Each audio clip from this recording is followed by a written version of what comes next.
Who's the master? Are you the master, or is your mind mastering you? One of the things I've come to understand is that we're always remembering or imagining, reliving the past, or we're rehearsing the future. That's not a problem unless we're doing it unconsciously. You see, the moment you stop choosing your thoughts, they start choosing for you, dragging you into old stories, false fears. Our freedom comes when we become the chooser again, aware of the present, and we make the conscious choices that our mind focuses on.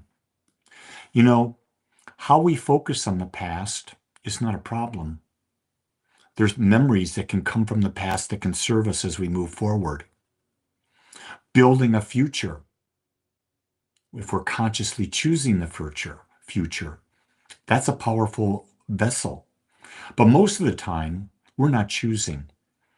We've got memories that have deep emotions attached to them, mostly negative, and those are constantly just popping up.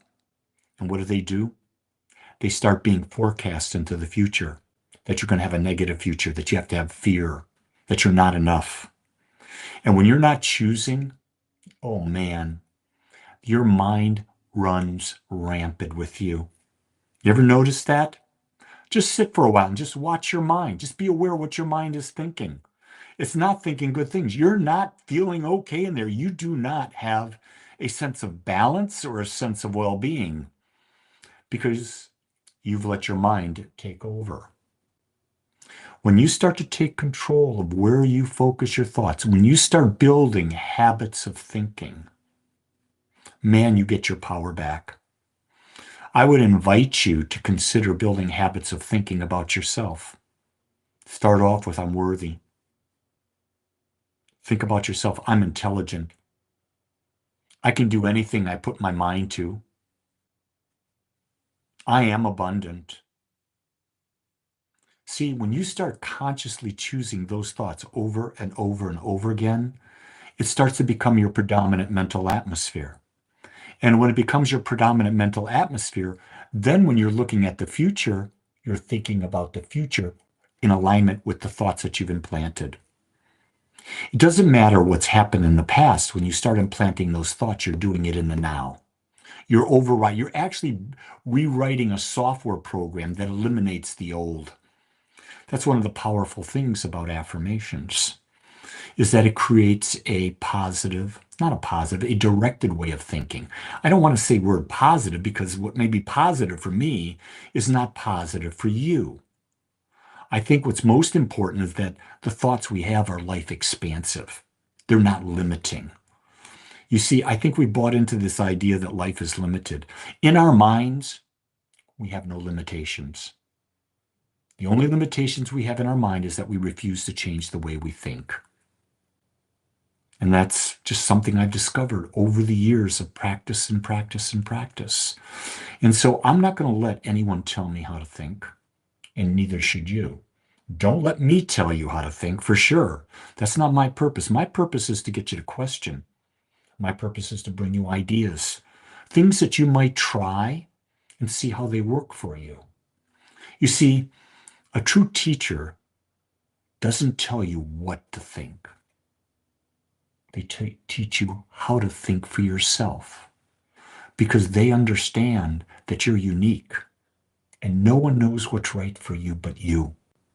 No one knows what's going to feed your soul, feed your heart, but you. But in order to have that happen in your life, you've really got to start to think for yourself. Get out of social media for the most part. Don't believe what others think. They're putting a lie up there on Instagram, on Facebook, and all of that. It's all a lie. It's an image. Realize this, that everyone is equally challenged and supported. No one has that life that is perfect all the time. It just doesn't happen that way. That's not the reality of life. And if you find a teacher that says you can be happy all the time, run. Absolutely run because no matter what, there will be contrast. There has to be contrast in order for you to understand what it means to feel good. It's that simple. You can't know hot if you don't know cold. You can't know love if you don't know judgment. The key thing is you have the ability to consciously choose where you focus. And when you do that, you create your balanced life. There's no better time to be alive. And there's a hell of a lot of contrast out there, giving you the opportunity to make the choices for yourself. Embody your power. It's the only thing you've got. With that, have a great day. Make it a great day. Much love and aloha.